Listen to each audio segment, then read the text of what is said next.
Hi guys, இந்த வீடியோவில் ஒரு சின்ன ஜேஎஸ் டிப் பார்ப்போம். டெம்ப்ளேட் லிட்டரல்ஸ் நீங்கள் அதை யூஸ் பண்ணியிருக்கீங்களா இல்லையான்னு தெரியல. யூஸ் பண்ணியிருக்கேன்னு சொல்லுங்கள் கமெண்ட்டில். நான் அசீம் பண்ணிக்கிறேன் நீங்கள் உங்களுக்கு தெரியாதுன்னு. ஏன்னா நான் புதுசாக இண்டஸ்ட்ரிக்குள்ளே வரும்போது எனக்கு தெரியாது. நான் இந்த மாதிரி தான் கன்கேட்டினேஷன் பண்ணிகிட்டு இருந்தேன். இது ஜஸ்ட் நம்மளுக்கு கன்ஃபியூஷன் ஆகும். ஏன்னா யூஸ்வலாக ப்ராஜெக்ட்டில் அதிகமாக கன்கேட்டினேஷன் பண்ணுவோம். ஸோ நம்ம கொட்டேஷன் ஓப்பன் பண்ணணும், கொட்டேஷனை க்ளோஸ் பண்ணணும், அந்த டபுள் கோட்டை க்ளோஸ் பண்ணணும், அண்ட் தென் கன்கேட் பண்ணணும், மறுபடியும் ஓப்பன் அண்ட் க்ளோஸ்.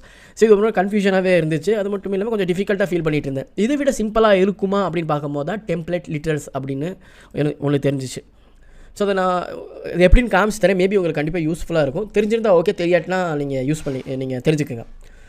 ஸோ இது எங்கே இருக்குன்னா, அந்த எஸ்கேப் பட்டன் இருக்குல்ல, அதுக்கு கீழே டில்ட் சிம்பிள் ஒன்று இருக்கும். நீங்கள் அதை ப்ரெஸ் பண்ணிங்கன்னா போதும். பாருங்கள், ஃபஸ்ட்டு கான்ஸ் எஸ்டிஆர்னு போட்டுக்கிறேன். எஸ்டிஆர் ஈக்குவல் டு இந்த எஸ்கேப்பு கீழே இருக்கேன், அந்த பட்டனை ப்ரெஸ் பண்ணால் இந்த மாதிரி ஒன்று வரும். இதுதான் அந்த டெம்ப்ளேட் லிட்டரல்ஸ். இதில் வந்து மை நேம் ஈஸ் அப்படின்னு போட்டுட்டு ஜஸ்ட் இந்த மாதிரி flower packet open and close பண்ணிவிட்டு இந்த டாலர் சிம்பிளை போட்டோம்னு வைங்களேன். ஸோ இந்த இடத்துல ஜஸ்ட் நான் நேம் கொடுத்தா போதும். அண்ட் ஐ ஆம் அண்ட் மை ரோல் இஸ் அப்படின்னு போட்டுக்கிறேன். மை ரோல் இஸ் அப்படின்னு போட்டு மறுபடியும் இந்த open and close and then dollar simple இந்த ரோல் எடுத்து இங்கே போட்டோம்னா போதும். Very very simple. இப்போ நான் இந்த எஸ்டிஆரை நான் இங்கே போட்டோம்னா சேம் அந்த மெசேஜ் எப்படி ஒர்க் ஆகுமோ அதே மாதிரி தான் ஒர்க் ஆகும். நான் இப்போ ரன் பண்ணி காமிக்கிறேன்னு பாருங்கள். My name is program MJ, my role is full stack developer and mentor.